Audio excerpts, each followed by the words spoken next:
నమస్తే, welcome to our channel. నేను సౌజన్య.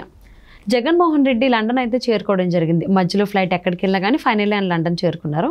But London నుంచే ఈయన ఏపీలో ఉండేటువంటి ఈవీఎంలు ఏవైతే ఉన్నాయో వాటిని ఇజ్రాయెల్ టెక్నాలజీతో మార్చేటువంటి అవకాశం ఉందా, అలా చేస్తారేమో అనేటువంటి అనుమానం చాలా మందిలో వస్తుంది.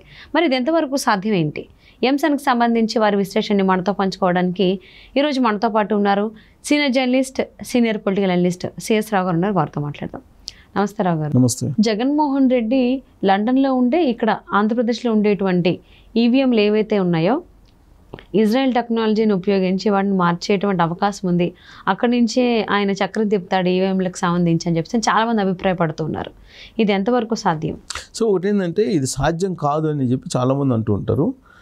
కానీ జగన్మోహన్ రెడ్డి నెట్వర్క్ గురించి తెలిసినటువంటి వాళ్ళు కొంతమంది అసలు జగన్మోహన్ రెడ్డి లండన్ వెళ్ళి లండన్లో ఏం చేస్తున్నారు, ఒకవేళ ఇక్కడ ఉండేటువంటి ఈవీఎంలను చేంజ్ చేసేలాగా ఏమైనా చేస్తారా అనేటువంటి అనుమానం వ్యక్తం చేసేటువంటి వాళ్ళు ఉన్నారు. ఎగ్జాంపుల్ నేను చెప్తా, అతను పేరు వద్దు కానీ నా కొలీగు అంటే నాకన్నా సీనియరు జర్నలిస్టు అతను నాకు ఫోన్ చేశారు ఇవాళ ఉదయం. చేసి ఏంటి ఎలా ఉంటుంది రిజల్ట్ ఏంటి అని చెప్పి మామూలుగా జనరల్గా మాట్లాడారు. నేను కూడా అడిగా ఏంటి మీ అబ్జర్వేషన్ ఏంటి అని అంటే లేదు డెఫినెట్గా కూటమి వచ్చేస్తుంది అని అన్నారు. అని అంత కాన్ఫిడెంట్గా చెప్పిన ఆయన, కానీ నాకు డౌట్ ఉంది రావు గారు అన్నాడు. ఏంటి అన్న? ఏం లేదు, ఇతను లండన్ వెళ్ళాడు కదా, లండన్లో ఇతను ఏమన్నా చేస్తాడా అని నాకు డౌట్ ఉంది అని అన్నాడు. అదేంటి మీకు సడన్గా ఆ డౌట్ ఎందుకు వచ్చిందంటే, ఏం లేదు ఇప్పుడు ఈవీఎంలు ఆల్రెడీ వాళ్ళేమో విజయనగరంలో వెళ్ళాడు, తిరుపతిలో వెళ్ళారు అని అంటున్నారు స్ట్రాంగ్ రూమ్లోకి, ప్లస్ ఆర్ఓలు ఏమో తన మాట వింటున్నారు కదా, కలెక్టర్లు కూడా ఇప్పుడు విజయనగరంలో ఎవరిని పిలవకుండా డైరెక్ట్గా స్ట్రాంగ్ రూమ్లోకి వైసీపీ వాళ్ళని తీసుకెళ్లారు కదా. ఇవన్నీ చూసిన తర్వాత అనుమానం వస్తుంది. ఇప్పుడు పైగా వ్యవస్థలన్నింటినీ కూడా ఇప్పుడు ఐఏఎస్లు ఐపీఎస్లను కూడా తన వైపు కొంతమందిని తిప్పుకున్నారు కదా, చాలామందిని మేజర్గా. అతను నాతో మాట్లాడిన జర్నలిస్టే, నాకన్నా సీనియరు. ఆయన అంటూ వీళ్ళ ద్వారా ఏమైనా మ్యానిపులేషన్ చేస్తారా, ఆల్రెడీ ఉన్నారు కదా కొంతమంది ఐపీఎస్లు ఐఏఎస్లు, వాళ్ళ ద్వారా ఏమైనా ఇజ్రాయెల్ టెక్నాలజీతో ఏమైనా చేస్తారా అని చెప్పేసి అన్నారు. అప్పుడు దాకా నాకు అనుమానం రాలా. ఎప్పుడైతే ఆయన ఇజ్రాయెల్ టెక్నాలజీ అన్నారో, ఇజ్రాయెల్ టెక్నాలజీతో చేసే అవకాశం ఉందా అని అన్నా. ఎనీథింగ్ పాసిబుల్ కదండి టెక్నాలజీలో అని అన్నాడు ఆయన. అని ఎంత మార్చుకున్నా పబ్లిక్ అయితే చాలా క్లియర్ కట్గా మ్యాండేటరీ ఇచ్చేసారండి, కూటమి వస్తుంది అని అన్నారు మళ్ళీ. అంటే ఇలాంటి చర్చ ఒక సీనియర్ జర్నలిస్ట్కి ఒక అనుమానం వచ్చిందంటే, ఇలాంటి చర్చ ఆంధ్రప్రదేశ్లో మామూలు వాళ్ళలో కూడా నడుస్తుంది. చాలా మంది దగ్గర ఉంది. పోలింగ్ అయిపోయిన తర్వాత 2-3 రోజుల పాటు ఒక క్లారిటీ వచ్చేసింది. సరే ఎగ్జిట్ పోల్స్ అఫీషియల్గా రిలీజ్ చేయకూడదు, అన్అఫీషియల్గా చాలామంది రిజల్ట్ చెప్పేశారు. ప్రశాంత్ కిషోర్ కూడా డైరెక్ట్గా చెప్పేశారు. ఎట్టి పరిస్థితుల్లో జగన్మోహన్ రెడ్డి అధికారంలోకి రాడు, డిజాస్టర్ దారుణమైనటువంటి ఓటమిని ఎదుర్కోబోతున్నారని కూడా చెప్పాడు ఆయన అబ్జర్వేషన్. కానీ జగన్మోహన్ రెడ్డి ఐపాక్ ఆఫీస్కి వెళ్ళి ఐపాక్ ఇచ్చినటువంటి నివేదికను పరిశీలించిన తర్వాత ఏదైనా మాట్లాడాలి ఆయన. కానీ ఏం లేకుండా మనం 2019 కన్నా ఎక్కువ అసెంబ్లీ స్థానాలు గెలవబోతున్నాం, ఎంపీ స్థానాలు గెలవబోతున్నాం అని చెప్పేసి అనౌన్స్ చేశాడు. అనౌన్స్ చేసిన తర్వాత నుంచి వైఎస్ఆర్ కాంగ్రెస్ పార్టీ వాళ్ళు ఒక మైండ్ గేమ్ని స్టార్ట్ చేశారు. మేము అధికారంలో రాబోతున్నాం అని. అంటే ఈ మైండ్ గేమ్ని ఉపయోగించుకొని ఈవీఎంలను మ్యానిపులేట్ చేస్తారా అనేటువంటి అనుమానం జర్నలిస్ట్ నాతోటి వ్యక్తపరిచారు. ఓకే, అంటే సడన్గా ఈవీఎం మ్యానిపులేట్ చేసి రిజల్ట్ జనరల్గా కూటమి వస్తుందని చెప్పి ఉంది కాబట్టి, ఎలాగో వైసీపీ ఓడిపోతుందని చెప్పి అనుకుంటారు కాబట్టి, ఒకవేళ అటు ఇటు అయితే గందరగోళం అయ్యే అవకాశం ఉంది. కాబట్టి అలాంటి అనుమానం రాకుండా ఒక మైండ్ గేమ్ ఆడుతున్నారు జగన్మోహన్ రెడ్డి. ఫస్ట్ నుంచి మైండ్ గేమ్ ఆడటంలో అతను చాలా ఎక్స్పర్టు. కాబట్టి ఈ మైండ్ గేమ్ ఆడుతుంటే నాకు అనుమానంగా ఉందండి అని అన్నాడు అతను.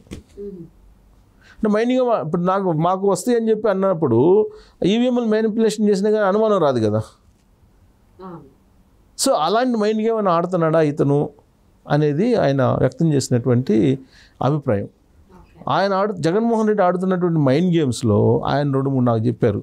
ఆ మైండ్ గేమ్స్లో ఏంటంటే ఈ ఐపాక్ని పెట్టి పేదోళ్ళు అని చెప్పేసి జనాలు చూపించి మాయ చేయటం ఒకటి, తర్వాత నేను పేదోడిని అని చెప్పేసి పదే చెప్పి అతనేదో పేదల మనిషిలాగా జనాలు నమ్మేలాగా చేశాడు. అది mind game, complete mind game ఆడుతున్నాడు అతను అని చెప్తూ, ఇది కూడా ఒక మైండ్ గేమ్ ఏమోనండి, అక్కడ ఏదైనా పోయి చేస్తున్నాడేమో ఒకసారి చూడండి, మీరు కూడా అబ్జర్వ్ చేయండి, ఆలోచించండి అన్నాడు ఆయన. అప్పుడు నాకు డౌట్ వచ్చింది. ఓకే, ఇజ్రాయెల్ టెక్నాలజీని ఎవరు ఆడుతున్నారు? ఆంధ్రప్రదేశ్లో జగన్మోహన్ రెడ్డికి అత్యంత సన్నిహితంగా జగన్మోహన్ రెడ్డికి సర్వీస్ చేసేటువంటి ఐపీఎస్గా ఒక అతను అక్కడ వర్క్ చేస్తున్నాడు. అతను ఇజ్రాయెల్ టెక్నాలజీని తీసుకొచ్చి ఫోన్ ట్యాపింగ్ చేస్తున్నారు 2019 నుంచి అని చెప్పి ఒక అనుమానం ఉంది అతని మీద. ఇజ్రాయెల్ టెక్నాలజీని అతనే ఎప్పటికప్పుడు అప్డేట్స్ వర్షన్స్ అన్నీ అతనే తీసుకొస్తున్నాడు, అతనే కాంటాక్ట్లో ఉన్నాడు అనేది ఐపీఎస్ మీద ఉన్నటువంటి అనుమానం. సో దాంతోపాటు ఇటీవల కాలంలో గుంటూరు స్ట్రాంగ్ రూమ్లో పెట్టిన ఈవీఎంల పక్కనే ఒక ఫంక్షన్ చేసుకున్నారు. ఆ ఫంక్షన్ చేసుకున్నటువంటి వాళ్ళలో ఈ ఐపీఎస్లు 2 ఉన్నారు. ఇది ఇజ్రాయెల్ టెక్నాలజీని అప్డేట్ వర్షన్స్ ఎప్పటికప్పుడు తీసుకొచ్చేటువంటి అతను ప్లస్ ఇంకొక అతను 2 ఉన్నారు. Plus SSG group, special security group కింద తయారు చేసినటువంటి పోలీసులు ఎవరైతే ఉన్నారో సెక్యూరిటీ వాళ్ళతోటి ఫంక్షన్ చేస్తున్నారు. డీజేలు పెట్టారు. ఆ డీజేలు పెట్టి ఆ రోజు రైతులు మొత్తం అక్కడే ఉన్నారు. అంటే గుంటూరు జిల్లాలో అక్కడ ఏమన్నా మారుస్తారా, ఆడేమన్నా ఆపరేటర్స్ని పెట్టి ఏమన్నా చేంజ్ చేసే అవకాశం ఉందా అని ఒక అనుమానాన్ని కూడా తీసుకొచ్చారు మా ఇద్దరు ప్రస్తావన మధ్యలో. తీసుకొచ్చినప్పుడు ఒకవేళ అలా చేస్తే కనుక అతను చేస్తే రాయలసీమలో చేసే అవకాశం ఉందండి, ఇక్కడ చేయరు, ఎందుకంటే క్లియర్ మ్యాండేటరీ కనిపిస్తుంది కదా, అది కనుక తారుమారు అయితే గందరగోళం అవుతుంది, అందుకని ఒకవేళ చేస్తే రాయలసీమ ప్రాంతాల్లో చేస్తారేమో కానీ ఇక్కడ చేయకపోవచ్చు అని మళ్ళీ ఆయనే సమాధానం చెప్పుకున్నాడు. అంటే ఎన్ని రకాల అనుమానాలు ఉన్నాయో చూడండి. గతంలో ఎప్పుడు ఏ ముఖ్యమంత్రి మీద రానటువంటి అనుమానాలు ఇప్పుడు జగన్మోహన్ రెడ్డి మీద ఎందుకు వస్తున్నాయి? నేర నేపథ్యం ఉంది కాబట్టి, ఆయన నేపథ్యం కోర్టులో ఉంది కదా, నేరం చేసినట్టు ఆయన కోర్టులో ఉన్నాయి, 16 నెలలు జైలు శిక్ష అనుభవించి వచ్చారు కదా ఆయన. అంటే ఆయన నేపథ్యం అది కాబట్టి అలాంటి అనుమానాలు వ్యక్తం చేస్తున్నారు. ప్లస్ పోలీసులను ఉపయోగించి, టెక్నాలజీని ఉపయోగించి ఆయన మొత్తం ఇప్పుడు ఆర్టిఫిషియల్ ఇంటెలిజెన్స్ను ఉపయోగించి ప్రత్యర్థి పార్టీలకు సంబంధించినటువంటి మహిళల మీద ఏ విధమైనటువంటి వీడియోలు రిలీజ్ చేశారు వాళ్ళు మనం చూసాం. దారుణమైనటువంటి వీడియోలు రిలీజ్ చేశారు. సో అలా అంటే వాళ్ళు ఈ టెక్నాలజీని అప్డేట్ అవుతున్నారు. ప్లస్ డబ్బులకి కొదవలేదు వాళ్ళకి. ప్లస్ డాక్టర్ లోకేష్ అనే అతను చెప్పిన దాని ప్రకారం 23 దేశాల్లో జగన్మోహన్ రెడ్డికి నెట్వర్క్ ఉంది, బలమైన నెట్వర్క్. అతనికి అన్ని రకాలుగా ఒక రకంగా చెప్పాలంటే అండర్ వరల్డ్ డాన్ వ్యవహారం ఉంది అని చెప్పి ఆయన లోకేష్ చెప్పాడు. సో అది చెప్పినప్పుడు Israel AI technology, artificial intelligence, ఇవాళ ఆర్టిఫిషియల్ ఇంటెలిజెన్స్ అనేది అసలు ఏ స్థాయిలో ఏ విధంగా మిరాకిల్ సృష్టిస్తుందో మనం ఎక్స్పెక్ట్ చేయలేము అసలు. ఇప్పుడు ఒక మనిషి కనిపిస్తుంటే ఆ మనిషి డ్రెస్ మొత్తం లేకుండా డైరెక్ట్గా మనం నేకెడ్గా చూసేటువంటి యాప్స్ కూడా వచ్చినాయి.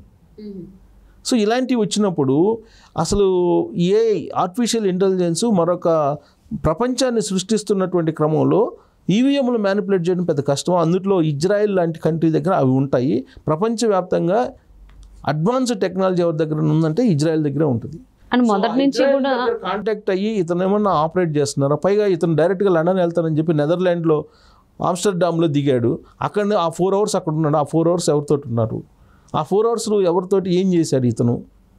ఇలాంటి అనుమానాలని ఆయన వ్యక్తం చేస్తున్న అతను మాట్లాడిన తర్వాత ఏమో జగన్మోహన్ రెడ్డి మరి ఎవరికి అంత కూడా ఈవీఎంల పైన అనుమానం చాలా మందికి ఉంది. సో దానికి కొంచెం ఆజ్యం పోసినట్టుగా అనిపిస్తుంది జగన్మోహన్ రెడ్డి వ్యవహారం. ఆయన ఆలోచన విధానం కూడా చూస్తే అలానే ఉంటుందేమో అనిపిస్తూ ఉంది. అలాంటివి జరుగుతాయేమో. సో అలాంటివి జరగకుండా చర్యలు తీసుకోవాలని చెప్పి ఆశిద్దామండి. థ్యాంక్ యూ సో మచ్ రావు గారు. Thank you.